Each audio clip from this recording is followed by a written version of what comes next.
ದೇವರ ನಾಮಕ್ಕೆ ಸ್ತೋತ್ರವಾಗಲಿ. ಪ್ರೀತಿಯ ಎಲ್ಲಾ ದೇವರ ಮಕ್ಕಳಿಗೂ ಯೇಸುವಿನ ನಾಮದಲ್ಲಿ ವಂದಿಸ್ತೇನೆ. ಪ್ರಿಯರೇ, ನಾವು ಈ ಬೆಳಗಿನ ಸಮಯದಲ್ಲಿ ಒಂದು ದೇವರ ವಾಕ್ಯವನ್ನು ಧ್ಯಾನಿಸೋಣ.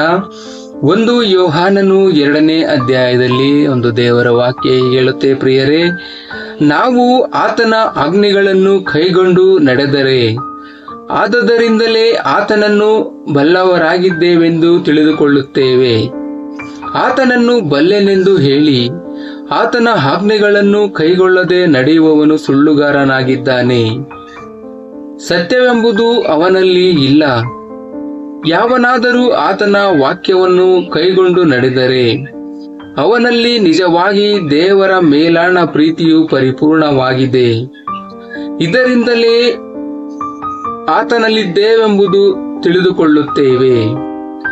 ಆತನಲ್ಲಿ ನೆಲೆಗೊಂಡವನಾಗಿದ್ದೇನೆಂದು ಹೇಳುವವನು ಕ್ರಿಸ್ತನು ನಡೆದಂತೆ ತಾನು ನಡೆಯುವುದಕ್ಕೆ ಬದ್ಧನಾಗಿದ್ದಾನೆ. ಆಮೇನ್.